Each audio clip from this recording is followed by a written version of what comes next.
From Pastor David Wilson, OK Missionary Conference of United Methodist Church. That will be followed by the Pledge of Allegiance led by Councilman David Greenwell. Please stand.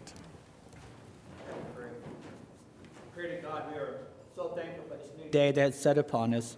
We come today to recognize you as we remember all that we have to be thankful for in our lives. Our hearts are grateful this morning for the many blessings you have given us and for the challenges that we meet every day with your guidance. We pray today in the spirit of humility and grace as this body comes today to make decisions that affect thousands in this great city. Bless us all as we do our best to serve and to honor one another.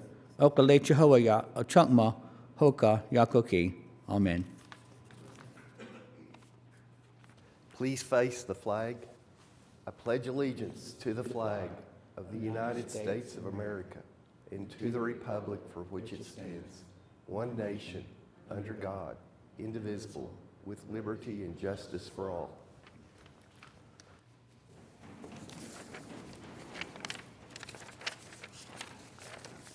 All right, I call this meeting of the City Council to order, and our first items are Office of the Mayor, item 3. We do have a ceremonial presentation to make, and so I'll make my way to the front.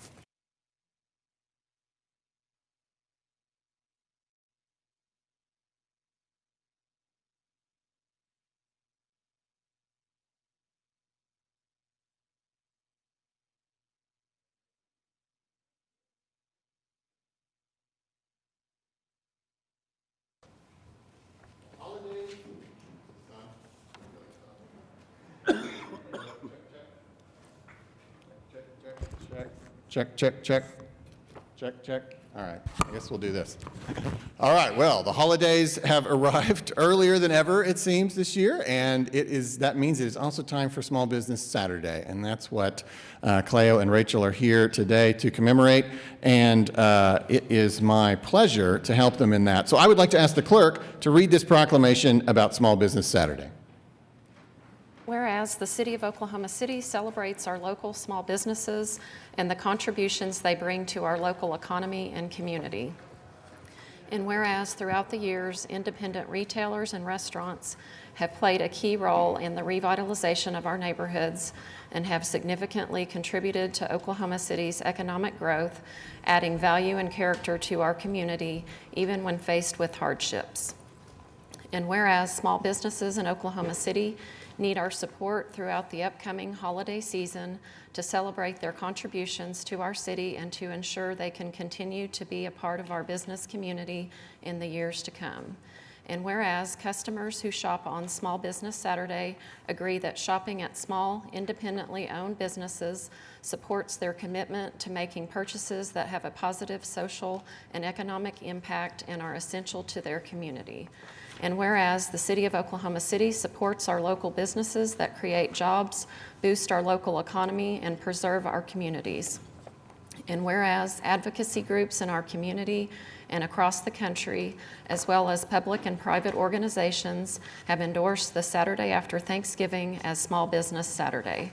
Now, therefore, I, David Holt, Mayor of the City of Oklahoma City, do hereby proclaim November 27, 2021 as Small Business Saturday in Oklahoma City and urge the residents of our community to make a special effort to shop local and support our small businesses and merchants on Small Business Saturday and throughout the year. Now, we have one of, I think, the most active and organized Small Business Saturdays that I've ever seen. And you're really looking at two of the big reasons for that. The chief organizer, Cleo Rehan, and the chief cheerleader, Rachel from Black Scintilla. So we're going to hear a few words from them. Thank you guys for so much that you do in our community to make sure that Small Business Saturday is a success, but really what you do for small business all year round. Cleo? Thank you. Thank you, Mayor. Thank you, Council. Small Business Saturday is the most important day of the year for our local shops, and we're hoping that this year is a record-breaking year for all of them. We all know that 2020 was an awful year for our small businesses. They're still feeling the long-term effects of the crisis, so the support is very much still needed. And not only that, but with the supply chain crisis, we're all stressing out about getting our gifts on time, and local shops is the perfect place to go find them and make sure that you get all of your gifts on time. So We're urging everyone to make a conscious effort this Saturday to shop local and to do it throughout the holiday season and throughout the year. You want to say something? I guess so. Didn't plan to say anything. I just really appreciate all the work that Cleo does for our small businesses year-round. Sometimes it's hard and you feel defeated, but she makes an effort all the time, so I really appreciate her work. And also for Mayor Holt, just for supporting our local businesses and taking the time to talk about this today, and just really appreciate you guys. Absolutely. Let's hear it for our small businesses. Thank you so much. Thank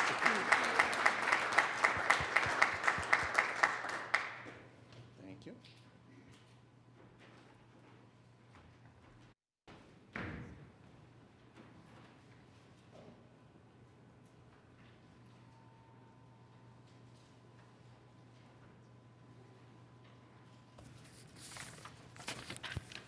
Okay, we have some other items of business on Office of the Mayor. A1, B1, and C1 all require executive session. So we'll take a vote on each of those to go into executive session, but then as per our usual custom, we'll plan to handle that a little later. But we'll do the votes now. So item A1 is a resolution establishing a new salary for the city manager, et cetera. Is there a motion for item A2 to enter into executive session to discuss that? Looks like there is a motion and a second. Cast your votes. Passes unanimously. Item B1 is a resolution establishing a new salary for the municipal councilor. Item B2 is an executive session to discuss that. Is there a motion? There is a motion and a second. Cast your votes. Passes unanimously. Item C1 is a resolution establishing a new salary for the city auditor. And item C2 is an executive session to discuss that. Is there a motion for that? Got a motion and a second. Cast your votes.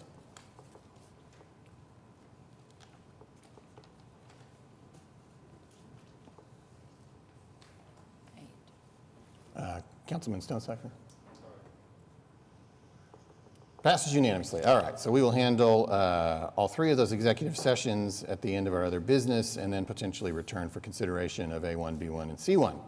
All right, items D, E, F, and G, H, and I are all appointments to various maps for subcommittees. This was really kind of the last step in our process of building the whole implementation structure for MAPS 4, and we wanted to get the implementation plan in place, and once we did, we began to work on the subcommittee appointments. There are 54 total appointments here, and of course, this subcommittee structure was created by this council, probably almost 2 years ago, by resolution. What would the council wish to do with the appointments, and we can, as tradition, we can do them all with one vote. A motion for items D through I. I'd like to make a few comments Sure. before we do that. I am not comfortable with these appointments. I am not. I do not feel as if the community, our city, was truly considered in these appointments. And I'm quite curious. I read the resolution again to ensure of what I said, to make sure for my own self before I made my statements where I was, and clearly reading where the resolution says that the mayor will appoint the chair and the vice chair of each subcommittee, and then there will be 5 to 7 at-large members. I guess my concern and my confusion, and this should have been clarified from the beginning, is that why did we ask anyone from our city to apply for any of these subcommittees, to specifically as far as mentioning their ward, if all of these were at-large members? And the fact that only 3 or 4 of our council members were able to submit or did submit suggestions or names to add to who they wanted to see on some of these subcommittees. So therefore, in my opinion, this is a very biased system, and our city and the folks who really truly could have been a part of this are not. So I will not be voting for any of these because I do not, again, approve of this process, and I do not approve of the fact that even with the mention of, well, yes, we said, I asked months ago for these names 2 months ago. You know, life happens, and in the interim of that, we all work together every other Tuesday, and we have numbers for each of us or emails to say, hey, can I please have this by a certain time? Or do you have anyone that you would really want to get on these particular subcommittees that have reached out to you or that you know have this type of expertise in this particular area? None of that happened. Not any of that happened. So again, to me, and the fact again that we have folks who are from MAPS 3 who are now serving on MAPS 4, that took away and takes away from folks who could be serving in our city who have never been a part of this process. And that is not fair for those folks who are serving again with this commitment when we have asked people with over 70% of the vote to approve it that wanted to be a part and reached out to, I'm sure, all of us, and were excited to figure out how they could be a part of this. So I looked at the resolution again and I was like, well, maybe we can add some more people, but clearly we can't do that unless we amend the resolution. So those are going to be the difficulties in even trying to ensure my comfort in this, and I'm not comfortable with it at all. Okay, well, you absolutely have that right. That's part of the process, is the council can vote up or down. I do want to point out, just clarify that in September at this forum, I said to the whole council in a public meeting that I was inviting and requesting your recommendations, and that needed to happen in the next 1 to 2 months. I actually ended up taking 3 months, so you had a little bonus time. And then also, I did send every single member of this council a direct email requesting recommendations. That was in mid-September. And I used the very same language you just referenced. I said, if there's somebody you're really passionate about, I'd really like to know about that. And every member of this council received that. And as you said, about half the council did respond with some recommendations. And quite a few of those are incorporated into these subcommittees. Any other comments or questions on the item? Okay. Do we have a motion? We have a motion and a second. This is items D through I. Cast your votes.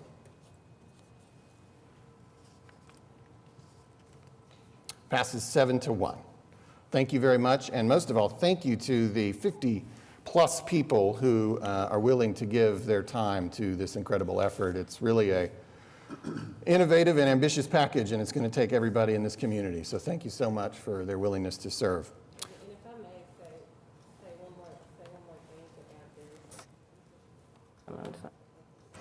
If I may say one more thing, and I think that speaks to why we have a lot of the issues that we have on this council, and that stands in part because of the presiding officer not being able to speak to all of us. Yeah, we got an email, but again, we reach out to you, and it's not as if you can't do the same for us. If in fact this was truly important, or you wanted this to seem as if we were all involved in a part of this process. So I just want to leave it at that.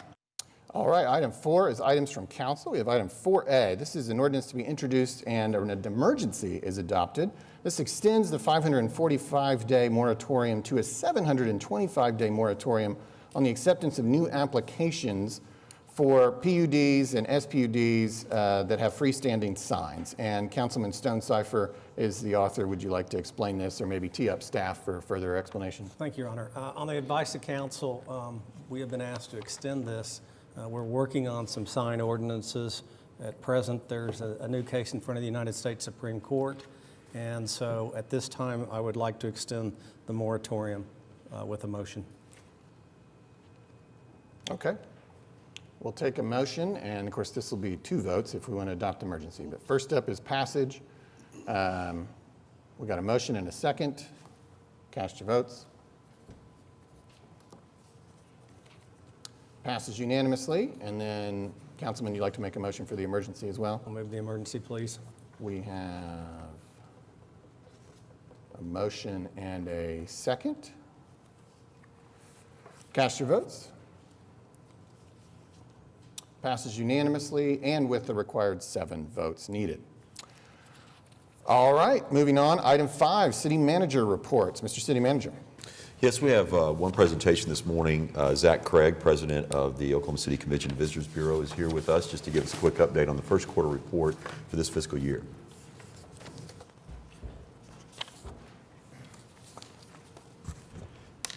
Well, good morning, Council. Good morning, City Manager. Good morning, Mayor Holt.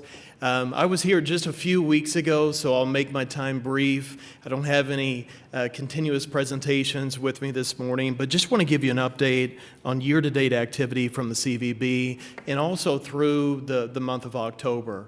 I'm pleased to announce for the 4th consecutive month, hotel tax collections have superseded the same time for 2019.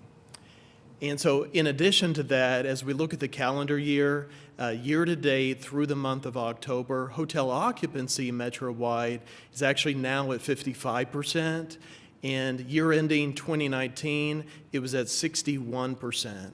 So we continue to close the gap on occupancy. We're actually doing so with more supply in the market, over 1,000 rooms versus that time period back in 2019. I want to highlight just 3 quick things for you before I take any questions or comments. And it's a week of Thanksgiving, so I want to give some gratitude to a number of people. First of all, a few weeks ago, we hosted a national convention called Conference Direct. And we flew in about 150 meeting planners from coast to coast. And a vast majority of those attendees had never been to Oklahoma City before. We treated them to experience in our neighborhoods or attractions. We took them to a reception at the Hall of the People of First Americans Museum. Amy Downs gave really a heartfelt keynote speech, and Mayor Holt gave them a warm welcome as well. And a vast majority of them left just simply blown away by what they saw here in Oklahoma City. So thank you to those that were involved in that. Really excited to see the fruits of the labor from this convention. Just so you know, Conference Direct sources over 13,000 meetings and events each year. So we're excited about the future in partnering with them. Switching gears, want to share, if you didn't hear about, our new extended contract and partnership with the American Quarter Horse Association. That's in partnership, of course, with the Oklahoma City Fairgrounds. And we just signed a 10-year extension through 2031. That accounts for 3 separate shows for the American Quarter Horse Association. And their largest show, they actually just finished last week here in the city of Oklahoma City. I was out there several times. It accounts, we estimate, for over 30,000 total room nights and over $50 million of direct spend, just that one show alone. So we're grateful for the partnership with their leadership team and, of course, our new and our existing leadership team at the Oklahoma City Fairgrounds. And then finally, I want to thank Superintendent Sean McDaniel. And I want to thank him because he really opened up some doors as of late for us. We hosted some customers looking at our city for a religious conference in the summer of 2024. And part of the requirements is they needed programming facilities for about 2,000 students. Historically, they used public schools and universities. And so Dr. McDaniel assisted and connected us with Dean Ketchum at John Rex, with leadership at Camp Trevera, and many other sites. And they were pleasantly surprised to see the partnership here in Oklahoma City. And although I don't want to be too confident, we're optimistic on earning that piece of business for July of 2024. If we do, it'll be another $11 million economic impact for Oklahoma City.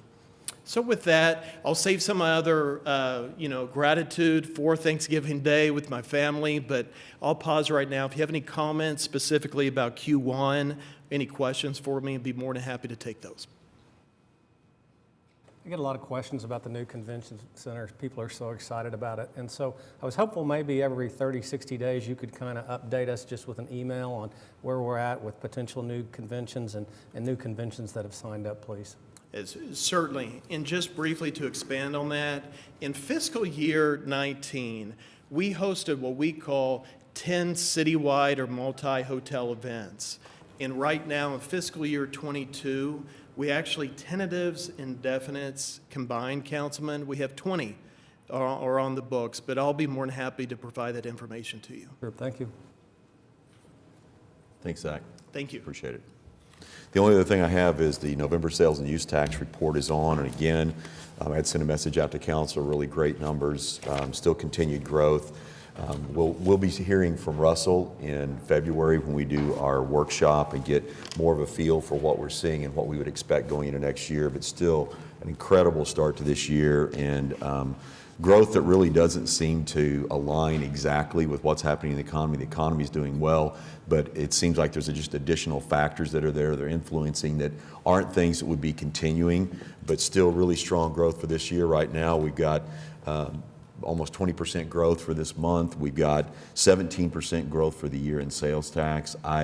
In my time with the city for almost 30 years, I've never seen it like this. I've never seen this kind of growth. So it's incredible growth. Use tax came back to really strong growth again. It's been double digit.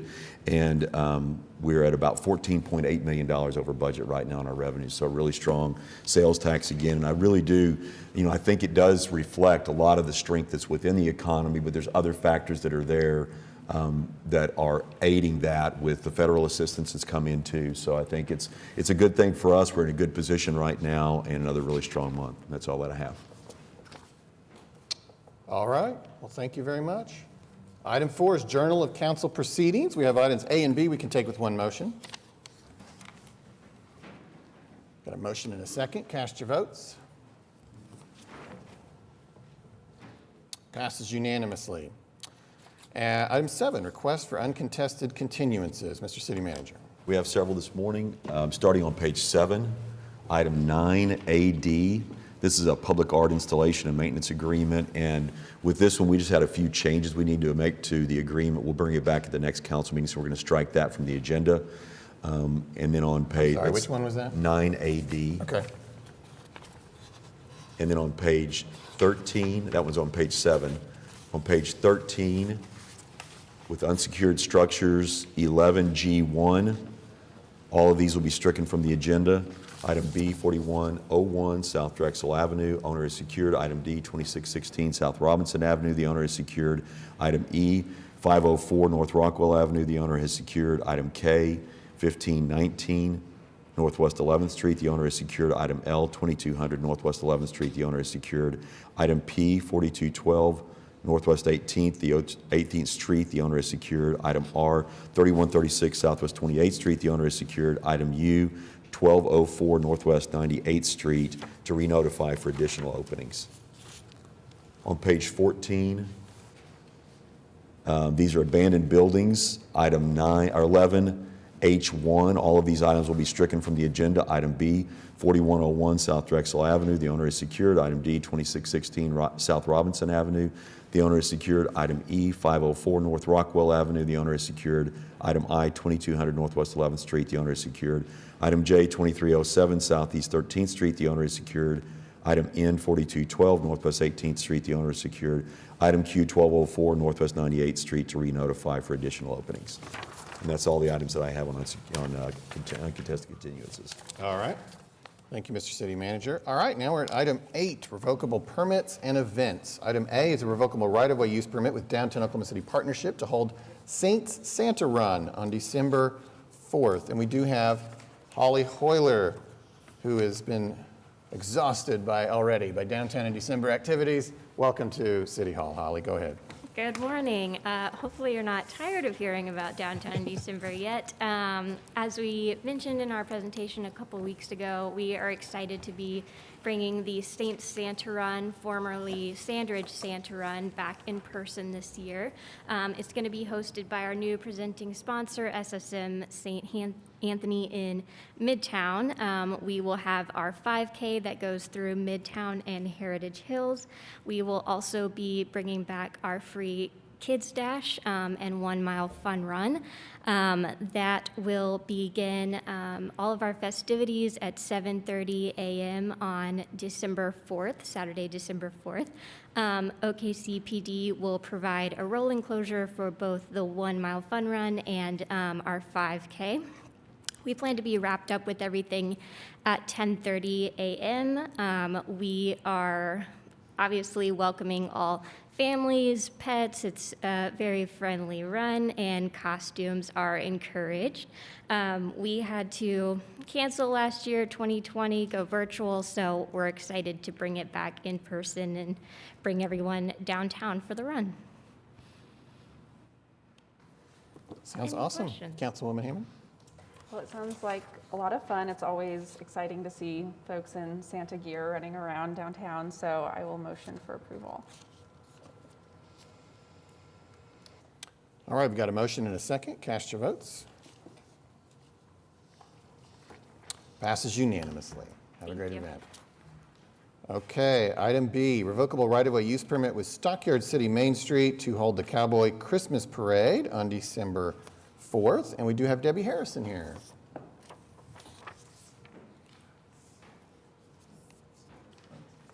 Good morning, Mayor Holt, Council, City Manager Freeman. Thank you for giving me the opportunity to tell you about the Cowboy Christmas Parade.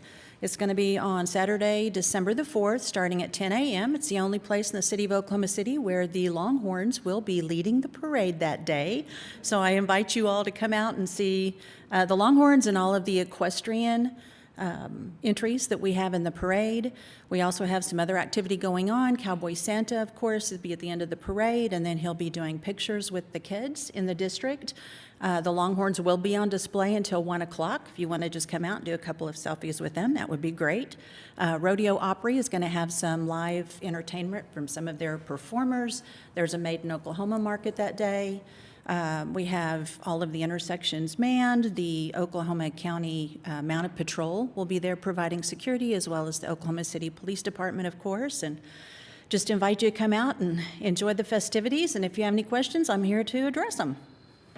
All right, thank you. Councilwoman Hammond? Well, it sounds like a lovely time, so if there's no questions or comments, I will motion for approval. Got a motion and a second. Cast your votes. Passes unanimously. Thank you. Have a great event.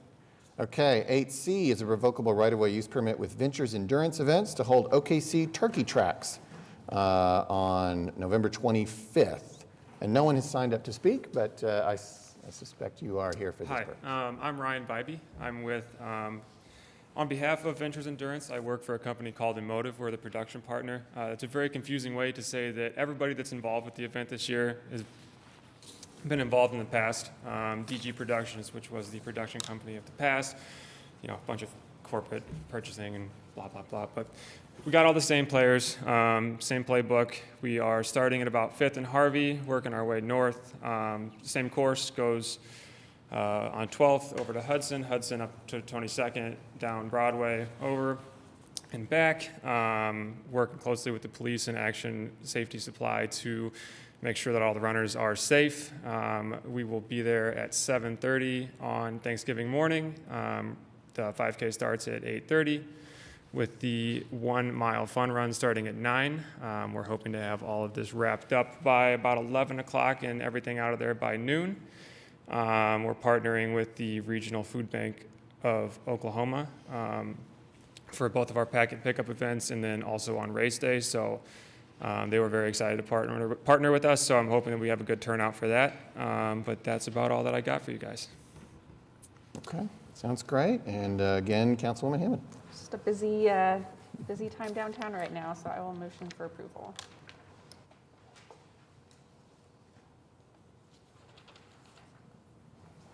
Got a motion and a second. Cast your votes.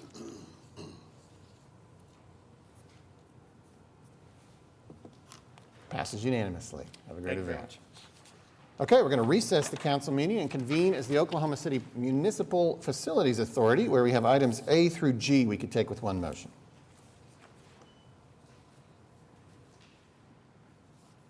Got a motion and a second. Cast your votes. Passes unanimously. We'll adjourn OCMFA and convene as the Oklahoma City Public Property Authority, where we have items A through E we can take with one motion.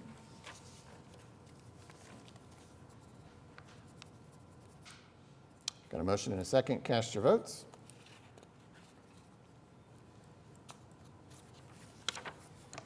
Passes unanimously. We'll adjourn OCPPA and reconvene as the council. We're now on item 9, the consent docket. And there are no scheduled presentations, so if there are any items that a council member wishes to pull out for separate conversation or a separate vote, speak now. Mayor, if I could, I would Yeah. just like to touch briefly on item Z1. Z1, okay. Got it? I'd like to hear more about item O.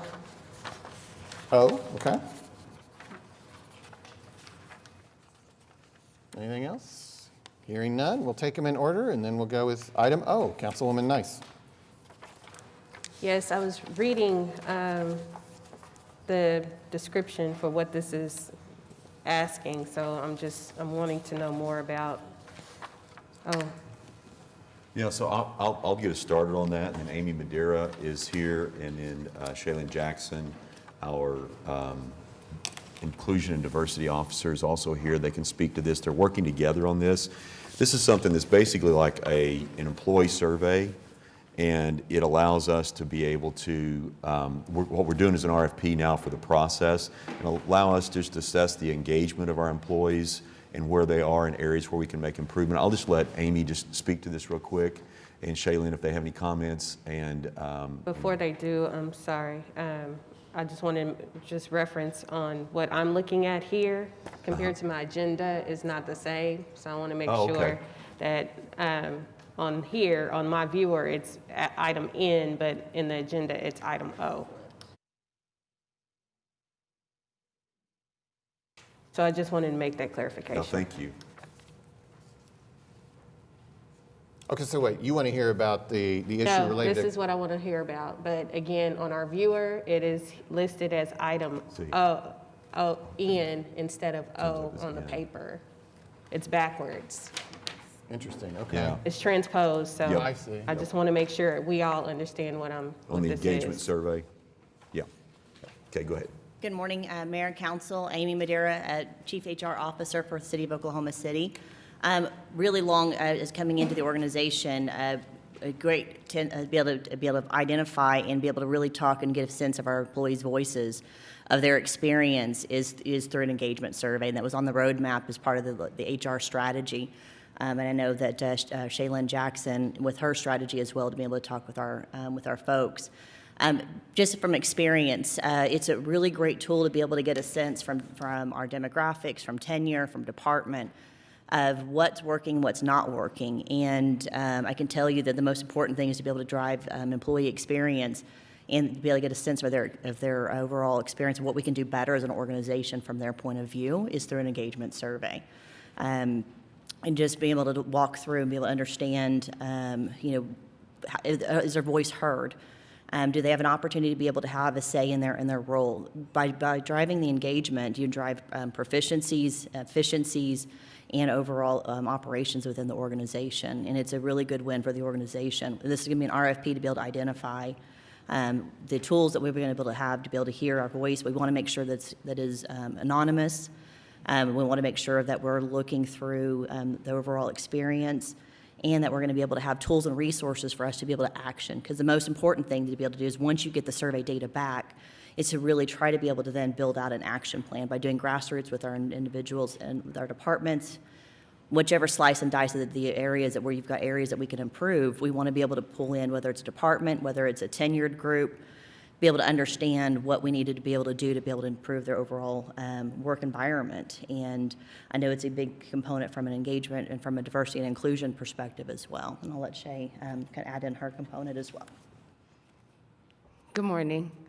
Really, just from an inclusion standpoint, it's really good for different demographics to be able to speak to leadership confidentially, to be able to let us know what their employee experience is without feeling like they will receive any backlash or anything. So that's the most exciting part, and then be able to benchmark it so that we can see that grow and go up year after year.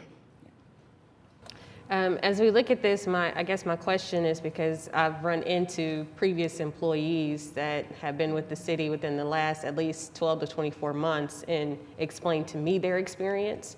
So is it possible for us to figure out how we can capture those who have left our city within the last 12 to 24 months to make sure they are part of this engagement, to understand why they left and what we could do better to retain? The engagement survey will be for current active employees, but we do currently an exit interview to be able to capture that feedback, and we do it via when an employee terminates, we select their email, and we make sure that we send the Survey Monkey to them. Then we pull the data, and then we have quarterly report outs within our exit interview, broken down by department, broken down by tenure.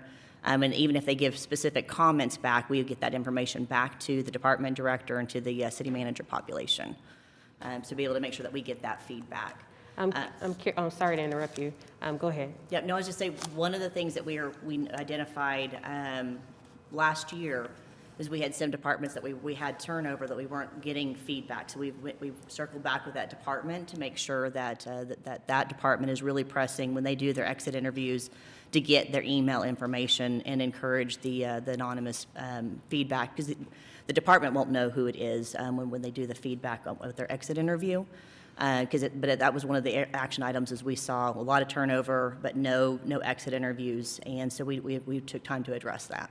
And that was actually going to be my next question. What is the percentage of those who have probably filled out that survey? Because even with, we talk about backlash in-house, there can still be that same type of backlash out-house for those who have exited and maybe at one point in time ever want to come back to the city. You know, those systems are still in place. Yeah. So being able to work through that is what I guess me looking at this is in hoping that we're able to look at that as well. You bet. And I don't have the percentage on me, but I can get that. And that is really the drive for us to be able to probably capture feedback before people leave us, and so we can take immediate action and get the feedback. So typically, you'll do the survey, you'll get the results back, and you'll look at the way that the vendor will slice and dice the data. And then it helps us from our team, from an HR perspective and the leadership team, to go then and go, if we've got a department that is maybe an outlier from one of the other departments or the city, and to help go do grassroots interviews with those employees, and where they've got an extra ear to be able to listen to. But the most important thing is, once you get the data, it's not just doing the engagement survey, it's what do you do with the data by talking to our people and then building an action plan. And will we receive the action plan? Not to be specific as to who and what, but just an overall action plan with what our city is going to do as far as moving forward with the engagement and bettering our system for our employees. Our step one is the RFP to be able to get a vendor, and so I'll have a better understanding of what the outcome data dashboards will look like. But absolutely happy to share it with council. Yeah, I appreciate Amy and the HR department and working together with Shaylin, and really the idea of inclusion and diversity is that the idea isn't that it's for one group of employees, it's for everybody. And I think working together with HR, this is really important, and it's important for us to know how our employees feel about their work and things that we can do to improve, to be better, because employees that are engaged in their work do better work. And our goal really isn't for people to do their work because they're being told to or they're required to, but because they do it from their heart, that they really want to serve. And I feel like the vast majority of the employees we have do exactly that they work for the city so that they can serve our residents. I appreciate them bringing this to us.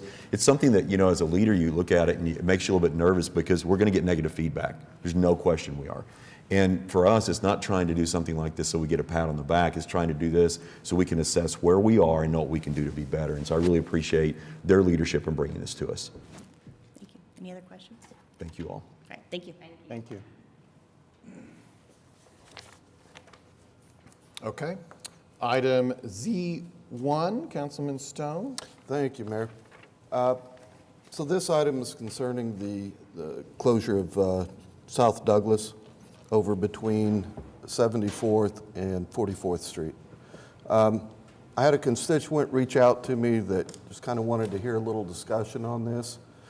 And really today is the introduction of this item, but also I did want to let them know that there is a lot of work being done in the background as far as engineering, improvements to be made, for instance, over on Post Road. We expect there will be some more traffic over there. There's been a I know there's been a traffic study completed, but once the traffic study gets to us, there's a lot of work we have to do on that to validate numbers and things like that. So I'm hopeful this will receive another hearing on January 4th, and I'm really just hopeful that by January 4th, we have a pretty good idea of what our plan is and possibly the associated timelines. I realize as far as gate construction, things like that, we're working with the feds and they set their own timelines, but hopefully we have a pretty good idea then. Okay, thank you.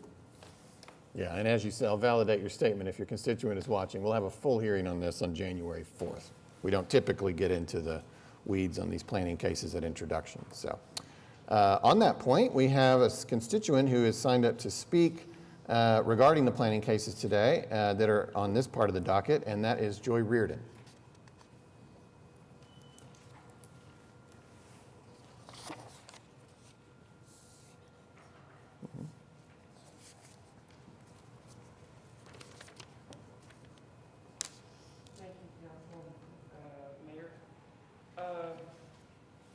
I'll move over here where I can actually bring it down. Just pull that mic towards you and then we should be fine. Yeah. The concern that I've got, and I live downtown. My name is Joy Reardon. I live 125 Northwest 9th. My biggest concern is y'all are wanting to bring in more and more businesses, right? Right or wrong? The problem I see is when y'all rezone these like from AA to R1, R2, R3, there's PUD. I'm not really understanding what PUD is, but that's beyond the point. If we keep building more and more homes, the further out we go. Where is the land for these manufacturing and businesses going to go? I understand some of the residents' neighborhoods that's already established, but what about if we keep building out? Where are the businesses going to be able to build manufacturing facilities that the city wants to bring in for jobs? And as y'all know, I keep coming, even though I skipped some of the city council meetings, I keep check on this. And yeah, a lot of Mr. Box and all them wants to develop these agricultures into homes and stuff. Maybe we should do a survey, or the city council should do a survey as to these developments that we've already got. How many homes in those developments, Mr. Stone, in your area alone, I know for sure you've had people, developers and stuff come to you that's opened up probably 8 to 10 new developments. How many of those developments have the homes in that area actually have sold to actual people? It's actually putting a strain on our EMS system, the fire service, the police department. It's actually because we can't get enough firefighters. We can't get enough EMS, enough police officers. 30 seconds remaining. I'll be back. I'm going through why, but it's all the same thing. That's what I would like for us to kind of pull back on these home developments, because if we keep building homes, where are we going to put businesses? Case in point, the 10 seconds. Finish your thought, Joy. Go ahead. Is the Sonic that was out in your area, if I remember right, they kept fighting it because of where the dumpster was, or the traffic. So it's maybe something that we should really look at. Just real quickly, if I may, Mayor. Those are great points, and it's always for us, I mean, we all struggle with that balance of you know, the city, we've got a lot of growth, and we're very thankful that we have this growth. But with growth, also stresses out things like police, fire, ambulance, different things like that, infrastructure, all of our infrastructure. And we run a balance between new home development, housing, whether it's homes, apartments, whatever it is, and also making sure we have industrial space. And a lot of the area out there in Ward 4 is reserved industrial. We just opened RFP, decided an RFP basically a couple of weeks ago on a square mile of industrial development. So that is something that we always kind of struggle with and balance. Yeah. I can tell you, you're not seeing a lot of big neighborhoods in Ward 4 developing compared to other wards. Yeah. A lot of I that's see that. because of lack of infrastructure out there. Yeah. And because some of that is reserved for industrial use, specifically around Tinker Air Force Base. So. And the other one was the gravel pit. Everybody was worried about the dust and stuff like that. But yeah. Those are things we always struggle with on zoning cases, trying to balance the need versus, you know, the property owner's rights, the neighboring property owner's rights, and those types of things. Yeah. And the Sonic you referred to is on Sooner, which is a state highway. I mean, of course, that eventually will be a commercial through there. So. Okay. Okay. Thank you for your time. Thank you, Jordan. I'll be back. Okay, well, that's all the items that anybody pulled out for separate discussion. Is there a motion to adopt the consent docket? And this would be the consent docket minus item AD that was previously struck. We have a motion and a second. Cast your votes.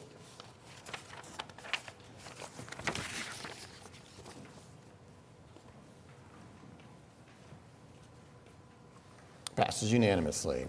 All right, item 10, the concurrence docket. We have items A through H we could take with one motion.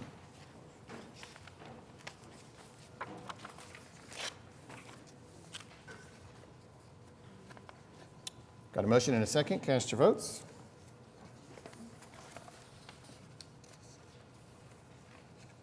Passes unanimously. Item 11, items requiring separate votes. We have item A, 11A, ordinance on final hearing recommended for approval to close approximately 50 feet of the platted east-west utility easement located in the rear yard setback of 329 Southwest 166th Street. Councilman Greenwell. Thank you, Your Honor. This is a request for the closure, as you mentioned. It was approved unanimously by the Planning Commission. There were no protests. I would recommend approval. All right, we'll bring that up for a motion. Got a motion and a second. Cast your votes. Passes unanimously. Okay, item 11B. This is an ordinance on final hearing regarding the ambulance code. You may recall this is our third of 3 meetings on this potential ordinance change. We had a presentation, a public hearing, and today is potential final consideration if the council wishes to make a motion.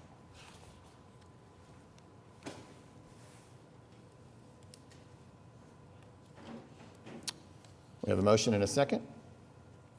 Cast your votes. Passes unanimously. Do you need to say something, Wiley? Yes, I'd ask the council to pass an emergency clause with this. Oh, okay. Oh, I see that now. Okay. All right. If the council so desires, they can make a motion for an emergency. This would require 7 aye votes. Thanks, Wiley. We have a motion and a second. Cast your votes. Passes unanimously and with the required 7 votes. Thank you, Wiley. 11C, this is an ordinance on final hearing relating to Chapter 58 of the Oklahoma City Municipal Code, specifically pertaining to wrecker service. Like the previous item, this is our 3rd meeting on this topic. There was a previously scheduled presentation, public hearing, and here we are today for potential final consideration if the council wishes to make a motion.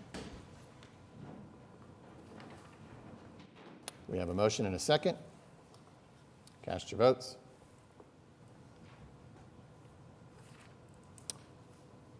Passes unanimously. Okay, item 11D, 1 and 2 are related. D1 is a public hearing regarding the Uptown 23rd Business Improvement District. Amy, has anyone signed up to speak on this public hearing? No, they haven't. Then we'll proceed to item 11D2, a resolution adopting and confirming an assessment roll for year 2021-2022 for the Uptown 23rd Business Improvement District. Better get that. All right, we got a motion and a second to adopt the resolution. Cast your votes. Passes unanimously. All right, 11E is the ordinance on final hearing. This is related to the previous item, adopting and setting the assessment roll for the Uptown 23rd Business Improvement District.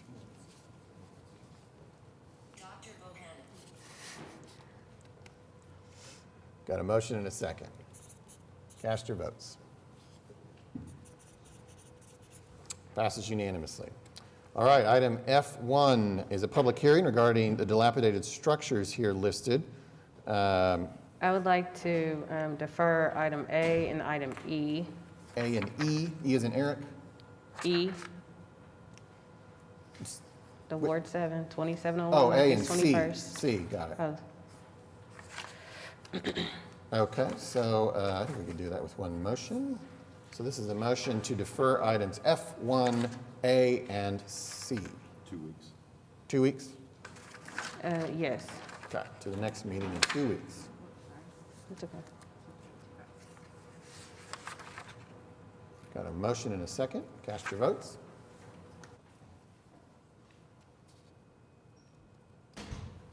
Passes unanimously. We're back on the remaining items. Has anyone signed up to speak, Amy? No, they haven't. They have not. So we'll move on to item F2, which is a resolution declaring that the structures are dilapidated. Is there a motion for this item? This is to move the items except for the two that were deferred, and we have a motion and a second. Cast your votes.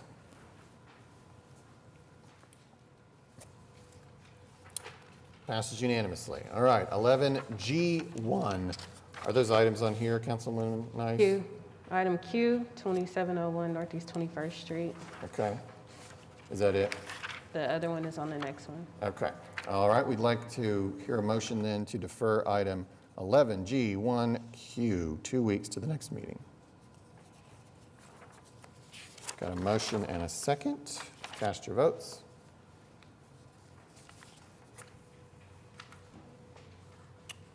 Passes unanimously. No one has signed up on this public hearing, so we'll move on to item 11G2, which is the resolution declaring that the structures are unsecured except for the ones previously struck and the one just deferred.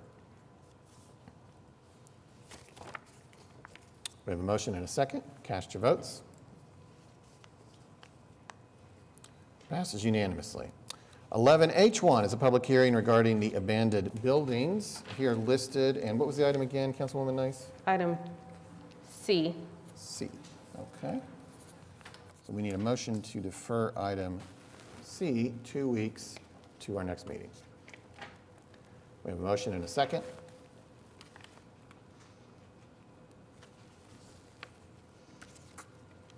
Cast your votes.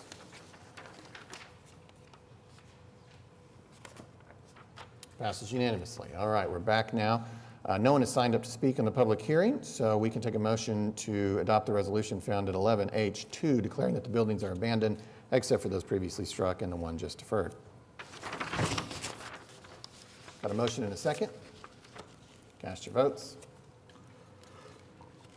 Passes unanimously. All right, item I, 1 and 2 are related. There's a public hearing here regarding a joint resolution with the Oklahoma City Economic Development Trust approving the allocation of general obligation limited tax bond proceeds and or investment proceeds in an amount not to exceed $400,000. We previously had a presentation on this, yeah. Has anyone signed up to speak on the public hearing? No, they haven't. Then we'll move to item I2. This is a joint resolution with the Oklahoma City Economic Development Trust approving said allocation of $400,000, and we have already had a presentation on this, so the council may proceed if they so desire to make a motion. We have a motion and a second. Cast your votes.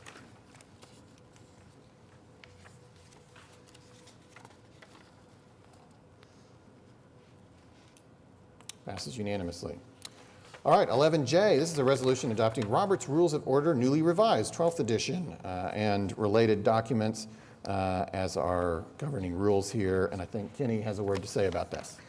Yes, after our last meeting, when we had a discussion on Robert's Rules, I had to refer to him. Amy, city clerk, asked me if we should update our edition. The edition we'd adopted is the 10th, and that was in 2001. So we looked at the current edition, which is the 12th edition, and it seems to be written a lot better. It's a lot easier to understand, and it's clearer. So we recommend that council adopt the 12th edition as its rules of procedure.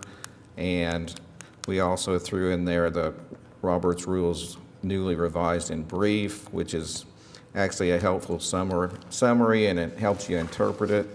And then also, as before, if there's a contrary charter, ordinance, statutory, or constitutional provision, it will prevail over Robert's Rules, such as you have to pass an ordinance by 5 votes instead of just a majority of those voting, so things like that. So I would recommend you adopt this new version. Okay. Is it possible for us to be provided with a copy of each of these as the council, since we're updating this? Thank you. Okay. Fine. If there's no further comments or questions, the council could make a motion. Got a motion and a second? Cast your votes. Passes unanimously. All right, 11K1 is a resolution approving the request for salary continuation for Corporal Montana Clark while he continues to require rehab. Executive session is not requested. We could take a motion. We have a motion and a second. Cast your votes. Passes unanimously. 11L1 is a resolution approving the request for salary continuation for Lieutenant Michael Domer while he continues to require rehab. Executive session is not requested. We could take a motion from the council. We have a motion and a second. Cast your votes. Passes unanimously. 11M1 is a resolution approving the request for salary continuation for Corporal Dale Spencer while he continues to require rehab. Executive session is not requested. We have a motion and a second. Cast your votes. Passes unanimously. 11N1 is a joint resolution with the Oklahoma City Municipal Facilities Authority waiving the subrogation claim for payment of medical bills paid under the city's self-funded health care plan on behalf of minor dependent TR of city employee Gerald Ritter for injuries sustained on July 6, 2017. Executive session is not requested.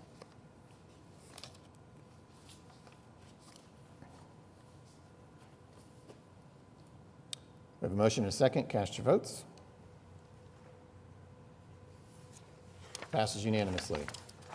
Item 01 is to approve the collective bargaining agreement with the American Federation of State, County, and Municipal Employees, aka AFSCME Local 2406 for fiscal year 2021-2022. Executive session is not requested, and congratulations to the city manager and your team for getting this done. Always an exciting day. I appreciate that, and I do appreciate the leadership of the negotiating team, but also Bruce Davis, president of AFSCME, and their team with working with us on this, and so really glad to have this in place. Indeed, Bruce is great. So we could take a motion from the council on this.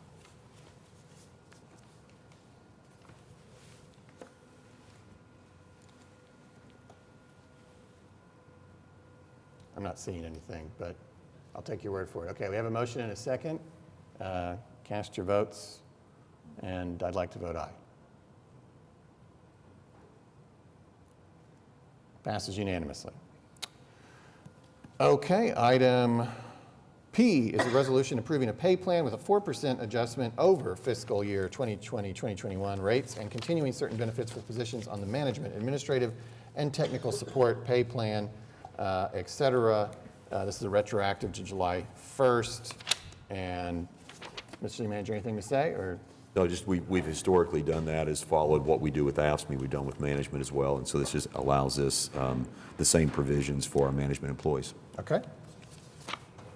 And I'm curious, as I was reading some of this as far as this resolution and tuition reimbursement, Do we offer that to all of our employees or We do. just certain? So we offer it, we make it available to all employees. Some of the other departments, like in police and fire, there's some additional provisions that they have. The general program we offer to all of our employees, it's available to everyone. And it's that same amount that's listed Yes. here for them? All right, thank you. All right, we have a motion and a second. Cast your votes.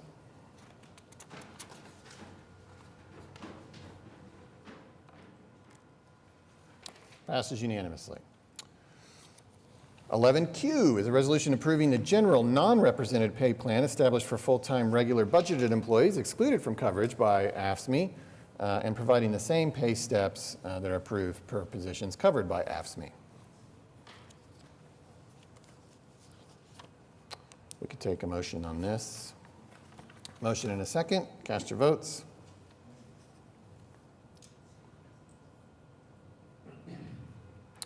Passes unanimously.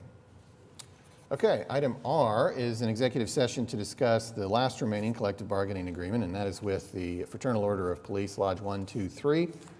We'll take a vote now to do the executive session, and then we'll handle that with our other executive sessions. We have a motion and a second. Cast your votes. Passes unanimously. As stated, we'll handle that at the end of our other business. And we have one more, item 11S. This is to enter into executive session on advice of the municipal councilor to receive confidential communications regarding the November 2nd arbitration award issued by arbitrator Peter Clark regarding police department employees' secondary employment. Got a motion and a second? Cast your votes.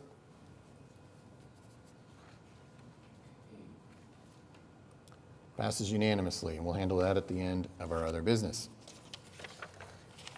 Okay, now we are at item T, claims recommended for denial.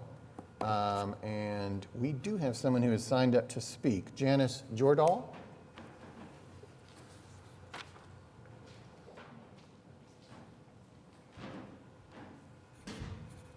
Janice, I'm not sure. Which item are you speaking to? The third item Oh, there. yes, of course. Item C. Thank you. I'd like to thank you, Mayor Holt, City Manager Craig Freeman, and the rest of the council members for listening to me today.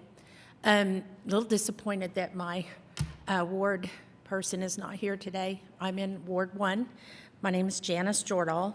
I'm here today to speak to you regarding our claim 21355 that was submitted to the city on July 29th. We incurred damages from on the early morning hours of June 27th after heavy rains. We live along a creek, Greenbelt, in the Wood Run Housing Addition, right there in that trifecta of Oklahoma City city limits, Yukon mailing address, Mustang schools. We've lived there for 26 years, 27 years, and this past 2 years has been nothing but a nightmare in that area.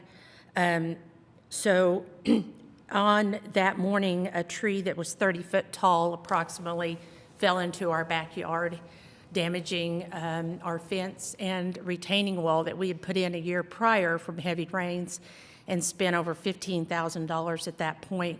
Had to get a second mortgage to cover damages because we got it from the street and from the back creek, and it flooded part of our house. We had to go in and wreck out walls and flooring and repair that, and we absorbed those damages. However, at this point, we're at a loss. This current situation leaves us searching for answers. We don't have the funds to go in and repair the wall. The trees that are back there in that creek have been neglected since the 2020 flooding. So the roots are all exposed. We're dealing with roots that stick above the ground about this far. So there's other trees that are fixing to fall in that area. My main concern at this point is there's natural gas lines and sewer lines directly behind my house that have been damaged from the erosion and the high water issues in there. The contractors that come out and mark your utility lines have said that the gas line is bent, and they're surprised it wasn't broke. I've tried to reach out to ONG to get an engineer out there to research that. on our behalf. However, there's no leaks. They guarantee there's no leaks, but I haven't got an engineer out at this point to look at that. Cox did come out, and they've moved their lines from the creek area into our yards along that area. So the cable lines have been moved inside that area. Our claim was denied, and it's stated in the letter that I received from the city that it was denied because the city is not at liberty to pay for any claim for which it's not legally liable. And I understand that. However, the city has, in recent past, paid for some work to be done in that creek area. One being they hired a company out of South Carolina to come in after the ice storm of October 2020 and trim some trees and remove all of the dead branches, which is on the east side of that creek, but they wouldn't touch the property on the west side of the creek. I asked them if they would do some stuff for me, and they said they couldn't. They could only do the work that the city had marked the trees for them to do. So that case was paid for by the city. Another was August 7th of 2020. My neighbor, who is now deceased, filed a claim for a downed tree in his yard, which is about the same size as the one that's in my yard. And the city did, that was case number C-20-44545. Mark Holland was assigned to that case, and the work order was done, and that tree was removed from his yard. The creek needs some serious attention. I don't know who's going to be liable for it, but there's a city booster station right there around the corner from my house on Reno and just west of Mustang Road. And that booster station's in the line for some serious damage if we have another heavy rain. And I have pictures here with me today if anybody needs to look at those damages. But thankfully, city council people have been so good to talk to me. Dustin Paris has been really good.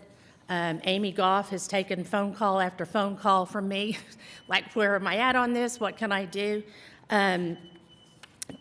Barry Lodge was good to talk to me over the phone. So people have been really nice and listening to me, and I appreciate the time to speak to you today.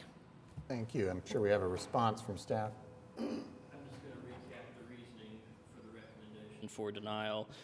This particular creek appears to run along the boundary line between Ms. Jordahl's property and Woodrun Park, which is a city-owned park. In the original plat of that neighborhood, the creek and the drainage was not dedicated to the city. It wasn't addressed in the original plat. So it appears that the city did not assume responsibility for maintenance of the creek or the drainage. Furthermore, in the construction plan for Woodrun Park, there's actually a statement to the engineer that the city is not to assume responsibility for the drainage behind the park. So, it's, as far as I can tell, the city has not accepted a legal responsibility to maintain both sides of the creek. We only maintain Woodrun Park, which is on the east side of the creek. And again, the city is, based on our investigation, did not cause this damage. Thank you. Thank you, Mrs. Jordahl. Mr. Mayor, in light of Councilman Carter not being here today, could we possibly defer this item 2 weeks until he returns? So that deferral, Ms. Jordahl, would allow your councilman to be a little more engaged in this. I think we probably feel uncomfortable making a decision either way when he's not here on something so specific to his ward. Are you okay with that? That would mean you might have to come back in 2 weeks. Yeah, I can take that day off. The city park, however, is on the west side of the creek. So there is property on the east side of the creek, but the park is on the west side. So the only other thing I'd point out, and we've had this come up on several different occasions, but have the city go back and look and see if we have any easements in place that may come into play.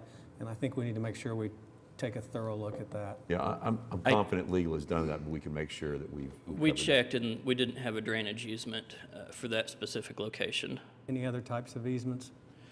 There's a utilities easement, which she's talking about the gas line running in.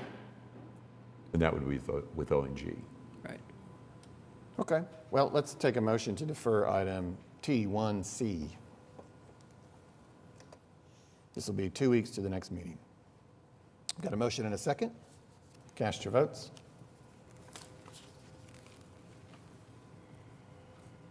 Passes unanimously, and it might be nice, I don't know who needs to coordinate this, if Councilman Carter can be clued into all this and maybe have some discussions leading up to the next meeting too. We'll make sure he is. I will email him and bring Okay, him up cool. to speed. Great, thank you.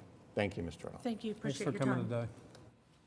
Okay, no one else has signed up to speak on this item. We're still on item T now. Executive session is not requested, so we could accept recommendation of denial of claims A and B. Got a motion and a second? Cast your votes.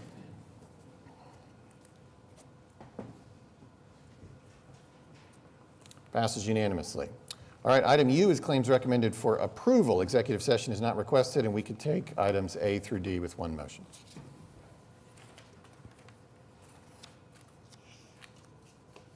Got a motion and a second. Cast your votes.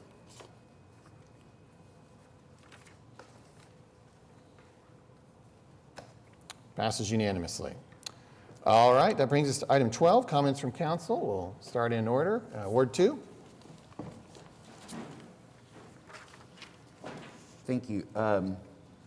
Before I begin my comments, I have a question, City Manager, regarding a discussion we had last October. It's come back to my mind after a recent conversation with my mother about the trees in our alleyways in the urban core.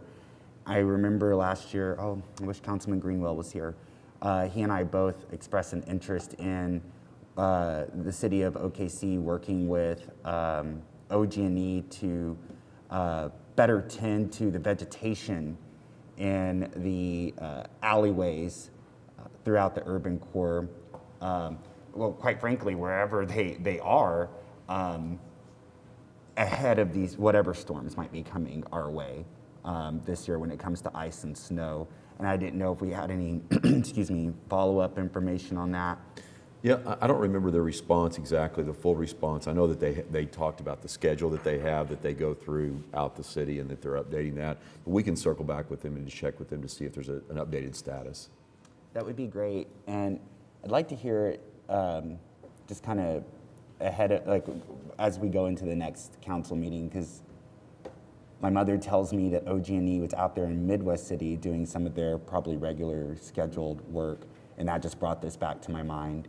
And I'm really someone who thinks that it's not just whatever regular routine they had been keeping maybe needed some updates to it, because we saw last year all the troubles that came along with having so much vegetation there in those alleyways. So that's pretty heavy on my mind.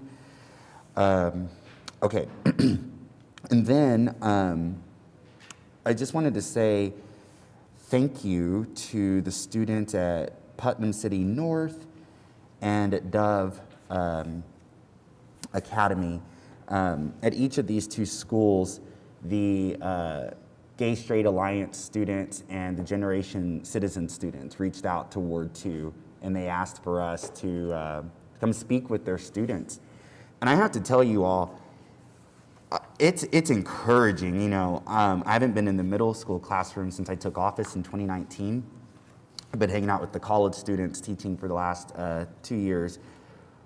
Returning to visit those high schoolers, these young women are, the work they're doing with robotics, the inventions they are creating, and it's not just what they're creating, it's the excitement on their faces. They are thrilled to be able to have this opportunity to do this sort of scientific exploration. I really want to make sure that the students at Dove and their principal and their teacher know how proud I am as their Ward 2 representative of them. And it wasn't just robotics, it's their interest in sustainability, it's the community gardens. Like, they are leaving their Dove campus and going off of campus to tend to community gardens. In fact, some of the students who knew Councilwoman Nice as well, and some of the work I believe they said around the Creston neighborhood.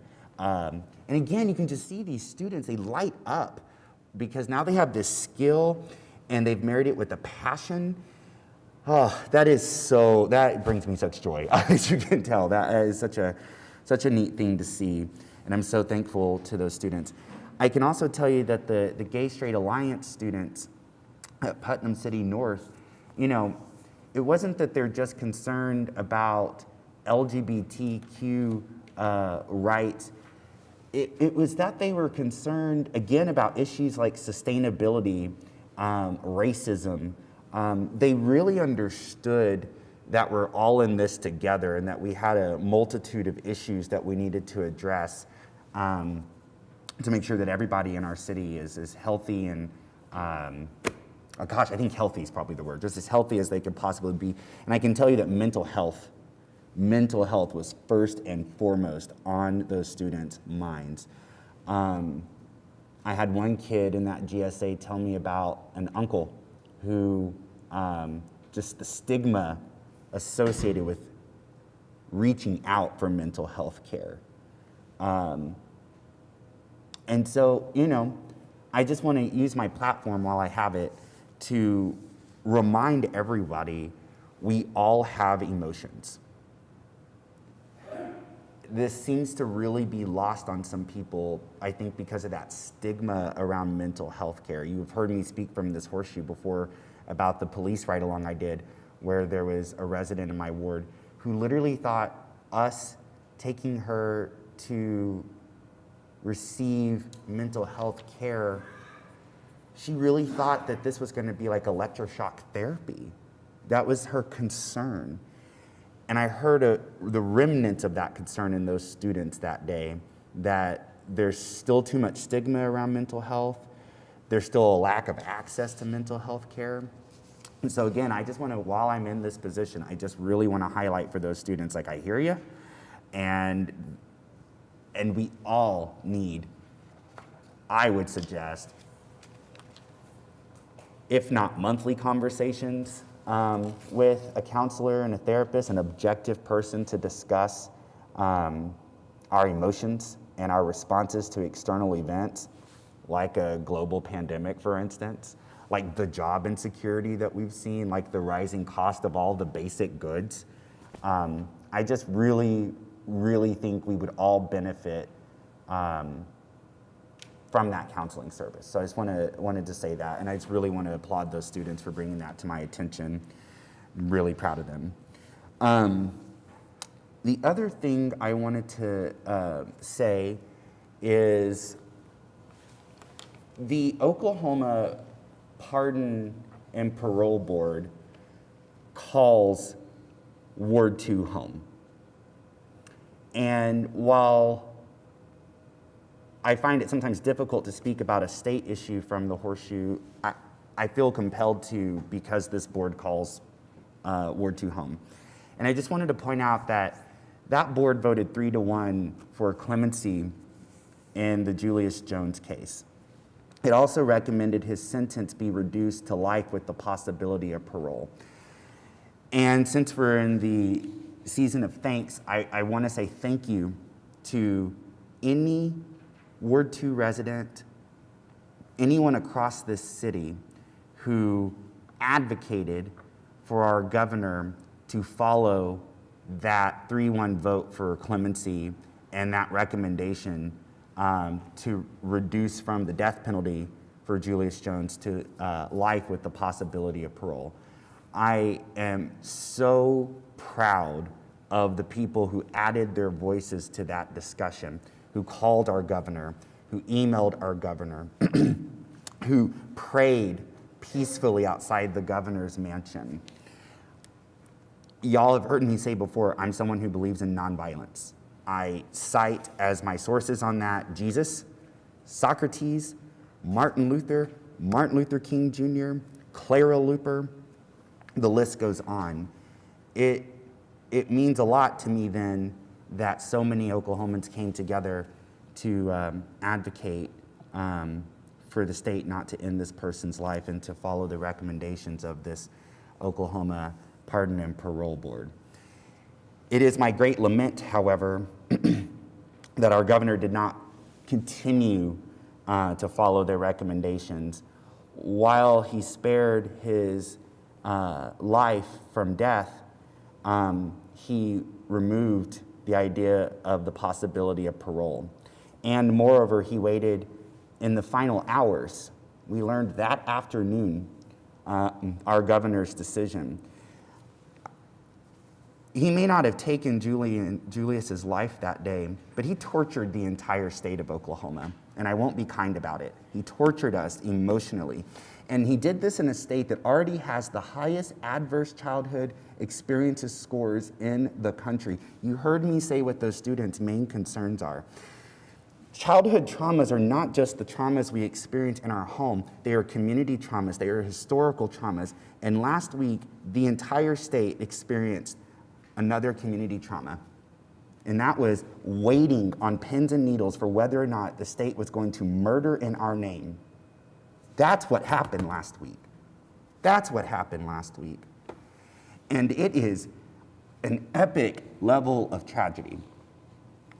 And now this young man sits with his life behind bars with no possibility of parole and only the hope of a new governor. So, yeah, I just want to say thank you to everybody who made their voice clear on that.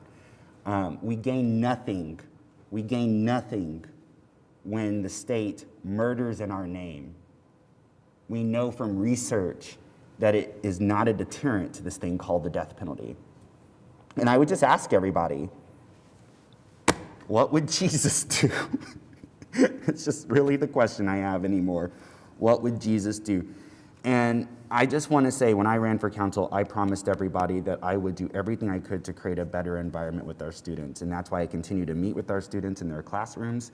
But it's also why I'm guessing those students marched.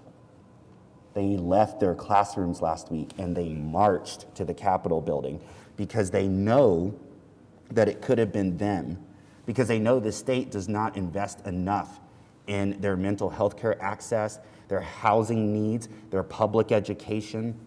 You name it, the state hasn't done it. And the only other thing I'll say is that it makes me very proud and thankful that the city of OKC, through MAPS 4, with its investments in our neighborhoods, with its investments in our youth centers, with its investments in access to mental health care, that I do believe at the city level, we do have much to be grateful for, and we have much work ahead of us. So, thank you. Thank you. Ward 3. Thank you, Mr. Mayor. Really, my comments today center around just lifting up some families in prayer and good thoughts. The Andrews ISD out of Texas losing their band director to an accident that it involved buses of band kids as well, thankfully, who many were not hurt, as well as the Waukesha, Wisconsin parade incident and those band kids up there. So that affects our kids here. We just came back from a band competition in Indianapolis where the Broken Arrow Band took Grand Nationals and the Mustang Band made semifinalists. And so to come back and have those kinds of events happen, you know, to speak to your childhood trauma things. These kids are dealing with that right now, and these are their friends, and band is family. So just want to lift them up in our thoughts and prayers today. And then also our first responders, our police officers, firefighters, EMTs, and paramedics in Oklahoma City and nationwide as they work on Thanksgiving while the rest of us enjoy time with our families. I just want to lift them up, and then the staff that supports them, all of whom will be working on Thanksgiving Day just like it's any other day of the year. Just want to keep them in our thoughts and prayers and know that we're thinking about them. And that's all I've got. Thank you. Ward 4. Thank you, Mayor. I just wanted to wish everyone a happy Thanksgiving Day this Thursday. You know, oftentimes we always get busy and sometimes feel like we're running out of steam or getting beat up, but this is my favorite holiday, really, just because it's a time that we can gather and take a moment and realize that you know, we do have a lot to be thankful for, each and every one of us. So I hope everyone has a great day. Thank you. Ward 6? Yeah, I would just like to talk about for a second, I had a great meeting with the Hispanic Chamber, the Southwest 29th Business District, and a handful of business owners and city staff on Friday to discuss complaints of camping and people living outside in the area and the effect that it has on businesses along 29th Street. In particular, I just really appreciate Elizabeth Larios of the 29th Street Business District, who kind of was hearing these concerns from business owners, kind of thought about how do we get people together to talk through these issues. So we had some city staff, some business owners that were comfortable attending and able to attend, and then the staff from the Hispanic Chamber, and just really appreciate the conversation and discussion about collaboration and providing resources. You know, I get complaints about people living outside, and I've never been part of a conversation where there was so much compassion and thoughtfulness. There wasn't any demonizing or othering of people who live outside. There was a real recognition that these folks are struggling too, but that there are certain behaviors and actions and symptoms of people living outside that are affecting their businesses. And so they wanted to come together to discuss some solutions. And I just really appreciate the tenor of the conversation and the willingness to collaborate and kind of think creatively and proactively. And then, yeah, I would also like to just say I'm really grateful to all the folks in the community who showed up for Julius Jones and his family. Really just appreciate all the leaders who have really brought this issue to the forefront. I think more than just for Julius, but for the issue of the death penalty as a whole. The Pardon and Parole Board, again, provided recommendations for a few other people that the state is chomping at the bit to kill, that the governor now has to consider. And yeah, I think for anyone who claims, freedom and liberty and that the death penalty is just completely in opposition to any of those ideas, and it really is just revenge. It's not justice for anyone. And I just really appreciate all the folks in our community who recognized just the sanctity of life, and I hope that we're able to keep that momentum going and one day end this really horrific practice and really community traumatizing practice. And that's all I'll say. Thank you. Ward 7? Yes, I wanted to start with yesterday evening. I went to see the swearing in for the newest council member in Spencer. And one of the things that caught my attention as I was driving is the fact that it is pitch black dark going down 36th Street. And I'm curious to know what jurisdictions are engaged for us to be able to figure out how to get some lighting on that street, because it's a hazard even for myself, and seeing how people, a huge truck came out in front of me. And keep in mind, this is the same area where Waste Management is located, and I can't imagine how they drive in the dark without having extra lighting around them for their security, and just for them to be aware of those who are beside them or riding beside them as well. So I know, when we look at different jurisdictions, because that's 36 also includes Forest Park, it includes Spencer, I'm sure it includes county, and it probably includes us, all of those in there. So how we can work together as partners in collaboration to ensure that we get some better lighting in that particular area is one of the things I definitely would like for us to look at again, for us to have that investment of Waste Management, our partnership. I really believe we can do better for them as well in that area. While we talk about gathering, I do want us to keep in mind that our COVID numbers are rising and that we have increased in the number of deaths in our state. So with the now young people being able to receive the vaccine, and my little godson said, "Nikki, I got the shot." And I asked him if it hurt. He was like, no, it didn't hurt at all. But I think he was being tough because he said the flu shot hurt worse than that. And I'd have to say, to me, this vaccine shot was a little worse than a flu shot. But for our young people to be excited about now being protected, it's really important and crucial for us to continue to keep them protected as well, and our family members in this process.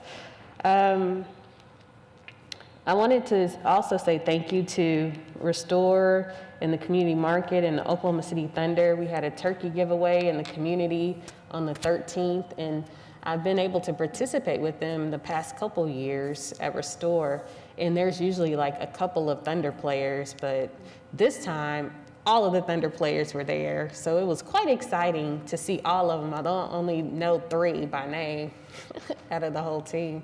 I think we're all kind of figuring out who they are and understanding their commitment to our city by being there. You know, just for all of them to be there shows their commitment to being a part of our city and also being able to feed our communities with turkey as well as a pie and all the fixings that they could have with it. And this past Saturday, we had the Northeast Collaborative. They had a turkey giveaway at St. John Baptist Church, and there were quite a few different ones. So I just want to say thank you to all of those community members who came together to ensure that our community is fed. And on Sunday, OU moms and some of the OU football players were at Pitts Park, Pitts Recreation Center. So special thank you to Miss Lenora because she helped the OU moms, assisted them with finding 56 families that were around Pitts Park Recreation Center that we knew were in need to make sure that their families had a turkey as well as the fixings for Thanksgiving. So again, this is our city staff ensuring that the community surrounding this particular recreation center, the community is taken care of. So I just want to give her kudos for being committed to the area where she is serving and to ensure that the people around her are taken care of. I wanted to say my thanks as far as when we look at the Julius Jones. Last week was very stressful. It was a stressful week. And I say that for a couple reasons. One, because right before I was elected to office, I was a participant in the Department of Corrections Citizens Advisory Board. And we went to tour Lexington Jail and prison. And we also went the next weekend to McAllister. So we went to see their medium security prison, and we went to Oklahoma State Penitentiary. And that is not a place that anyone would want to tour, let alone want to be. And one of the places in the units that we toured was the death row unit. And I personally was able to see all of those folks that were on that death row floor. I personally got to see and talk to Julius Jones. And at that time, we were wondering what the results of the bandana were going to be because we hadn't received that confirmation or just what the ruling was. And at that time, he was hopeful for a better outcome. But I said that to say, when I left and the bus that we were on, the people that were on us, it was a silent 2-hour ride home. We were all talking before we got there, but once we got to experience and understand what is happening in our prison system, all of us were silent.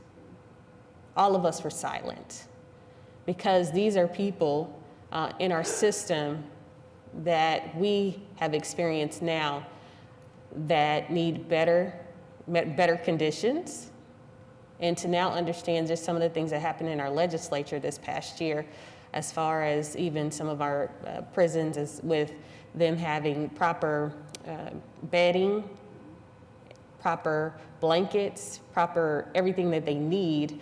They aren't receiving those things. And people we're humans. Not to say it's supposed to be a comfortable place, But we have to treat each other with fairness in this process. So I do want us to continue to keep the thoughts of Julius Jones and his family, but also I want us to continue to keep the thoughts of Paul Howell and his family in our consideration as well, because this is not easy for anyone. This is not easy for anyone, and especially for a young man who believed that he was going to at least have a fair clemency and commutation or parole board hearing, and he did not. Although his life was spared, he still did not. And we will continue to work through that.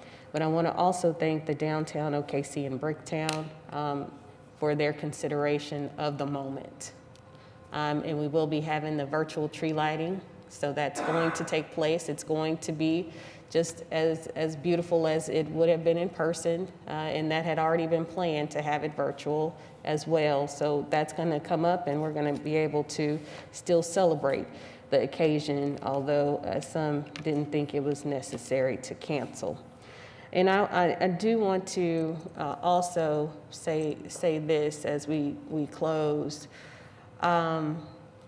It's quite frustrating and just concerning for me, the fact that we use comments from or conversations or methods of previous mayors of what they said or how they operated or what they did.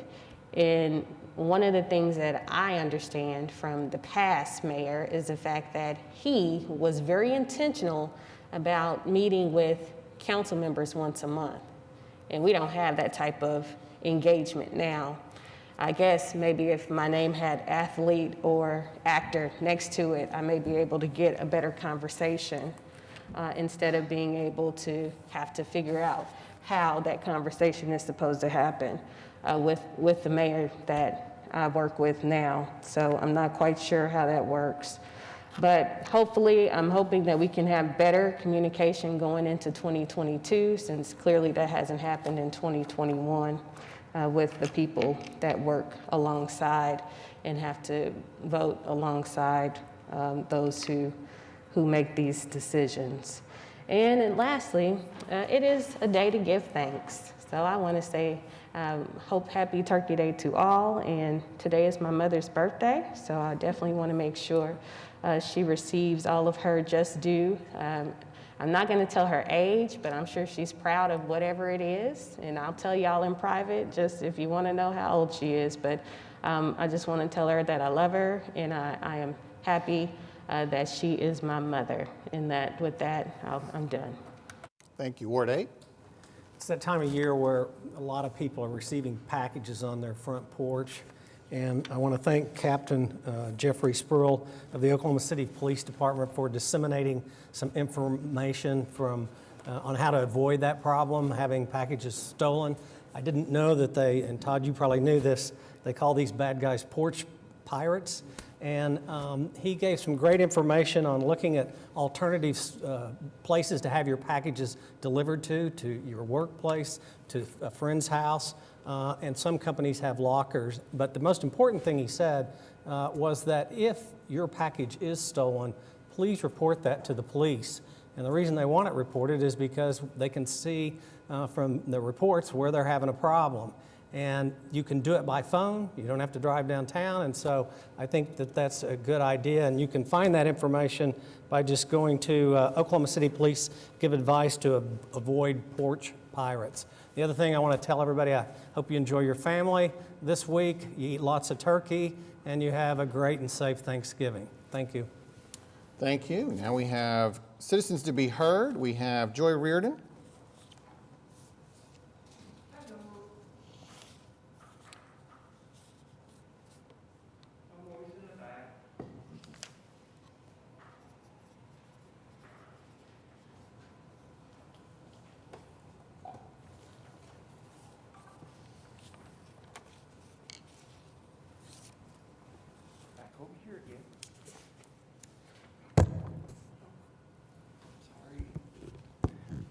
Joy Reardon, 125 Northwest 9th. I do want to thank city manager and the mayor and city council, especially my council member, Joe Beth, for finally getting the sidewalk fixed by my house. After 4 years, finally fixing Bailey Alley. They came last week and put new ramps in. Thank you.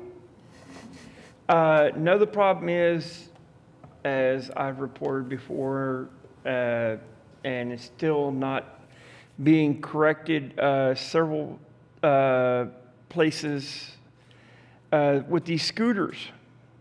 Now we have 3 different companies that's part of our city. People are leaving them in the curb cutouts for the handicap. They're riding on the sidewalk and stuff like that. Please do something to make it easier for the police department to take care of the problem. Because now on the scooters, it actually says, do not ride on sidewalk. People are still riding on sidewalk, which makes it 3 times deadly for the ADA community. The other thing is there's several businesses, and I'm working with the ADA person on that.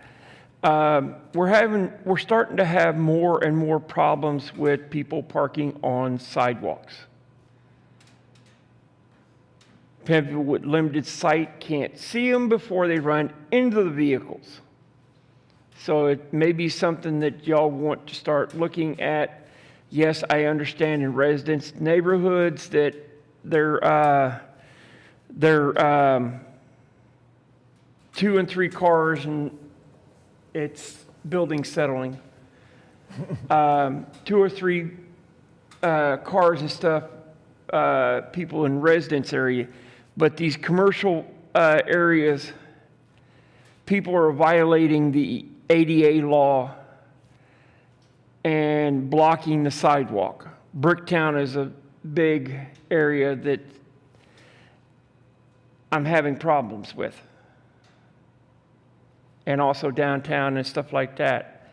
I'm not just looking out for me, I'm also looking out for other ADA, limited sight, limited hearing, stuff like that. 30 seconds.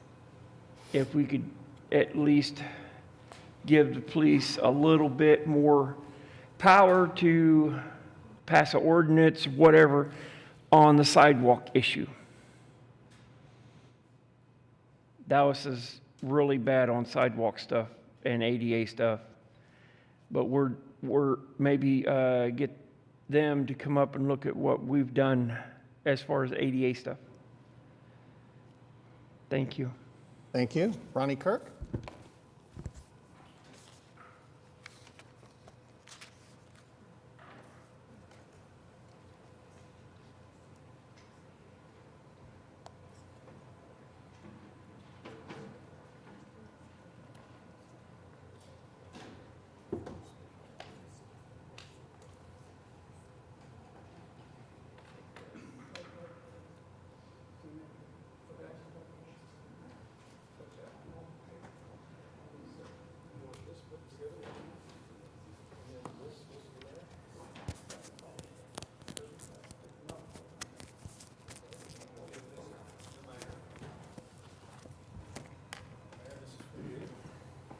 Thank you. And then, what about this? That's just very far.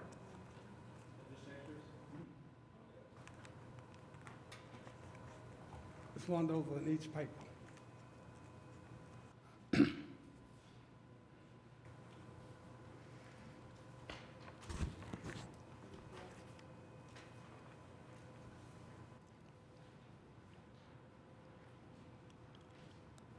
My name is Ronnie Kirk.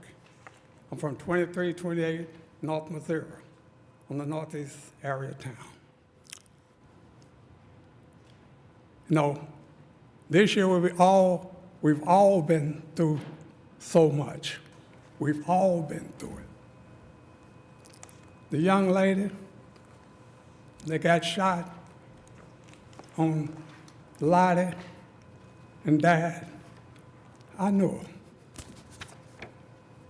The kid that got shot in Midwest City, 15-year-old, I knew his family. The young man got hit, homeless man got hit on Reno and Martin Luther King, homeless. I know him too. I speak to him as I drive by. You know, with daylight savings, 2 weeks ago we had a ceremony for the commencement of Miss Claire Lucas' building. I was there. For the homeless people, when daylight saving time comes, it's dark. They're outside wearing dark clothes. I see them every night. They don't want to be at home. They want to be moving around like everybody do. So these homeless people, they're in all of y'all's areas. All of y'all's areas of town, everybody. And so what I like for the city to do is give them just an armband that glows in the dark. They're wearing dark clothes. When you make a right-hand turn, they're walking across the street real slow. They might be on that curve. They might be in the middle of the street. You will not see them. They need protection too, for somebody to speak out for them. They don't ask for much. I'm the man ride around them bicycles on the car. I had a homeless man come to me. He gave me $1. He said, "You feed kids?" I said, "Yeah." He said, "I ain't got much, but I'm gonna give you $1. I framed that $1. I'll never spend it. But I want to come to you today. I want to adopt Edwards School. The city put a sign up for the Men Association Foundation of Oklahoma City in Douglas Park. It's still there today. Edwards School been closed for several years. The gym was built to withstand a F5 tornado. 30 seconds. With remaining. Garden Days, Crescent Hills, those houses are 90 years old. The older people live there. If a tornado, with the technology they have today, they tell you minute to minute where this tornado is going to hit. If the people know there's a tornado shelter within 5 minutes drive, or maybe 20 minutes to get there. Mr. Kirk, you're at 3 minutes. Is there a closing thought you want to share? Oh, yes, sir. I'd just like to come down to see I can adopt that Edwards School gym. Adopt it. Okay. So my organization will go open it up when a tornado comes. Okay. That's why I came today. And I already wrote this insert in that explains everything. Okay. Thank you. Thank you. Adriana Laws?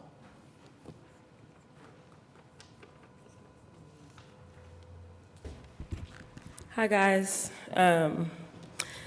I actually didn't plan on being here today, but I had to be because, as some of you may know, today is the 1-year anniversary of the murder of 15-year-old Stavian Rodriguez. I would like to point out not only this being the anniversary of that date, but I would also like to point out the fact that the police department in this city still operates as a tyrannical institution. This body, with the exception of few who know who they are, have failed to keep the taxpayers safe in this city by continuing to enable an institution who we know leads the nation in murdering their citizens.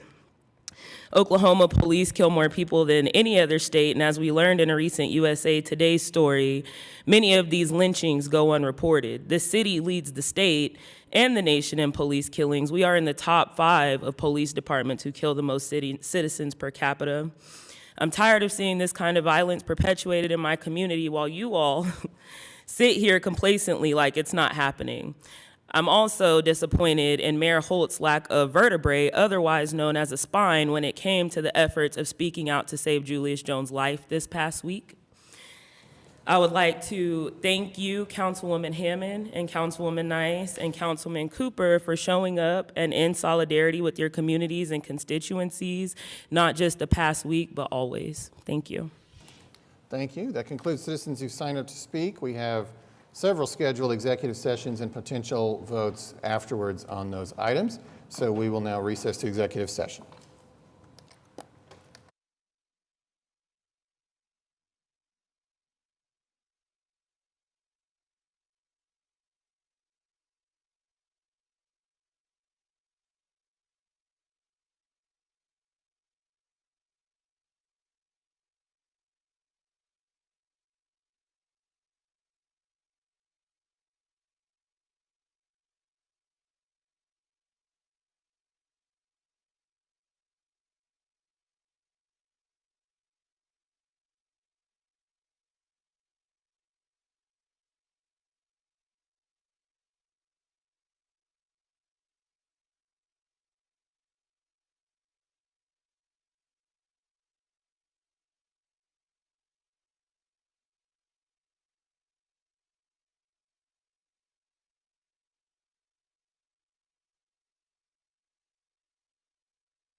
Okay, we're back from executive session, and we still have items pending, item 3A1, 3B1, and 3C1. I'm going to call on Councilman Stonecipher to make verbal motions for each of these, and we'll take them one by one.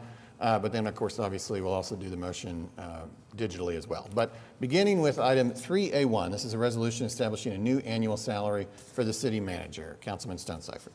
Thank you, Your Honor. The new annual salary for Craig Freeman will be $128.46 per hour for a total salary of $268,224.48 with a $7,000 car expense.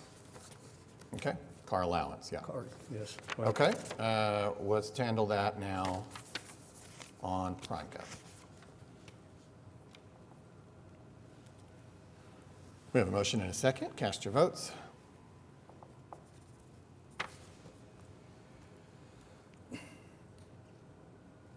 Passes unanimously and with the required 6 votes. Okay, now we are at item 3B1. This is a resolution establishing a new annual salary for the municipal councilor. Councilman Stonecipher, you have a motion.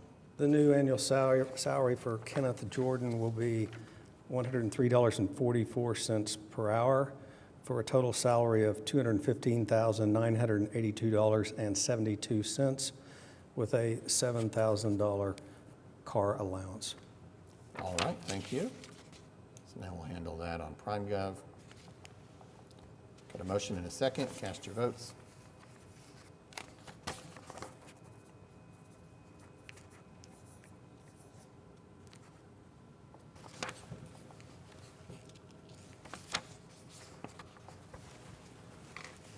Passes unanimously and with the required 6 affirmative votes. And finally, item 3C1. This is a resolution establishing a new annual salary for the city auditor, Jim Williamson, who is in our thoughts and prayers. And Councilman Stonecipher, you have a motion. Yes, the motion is for a new annual salary for the city auditor of $84.19 per hour for a total salary of $175,788.72 with a $7,000 car allowance. All right, we will handle that now on PrimeGov.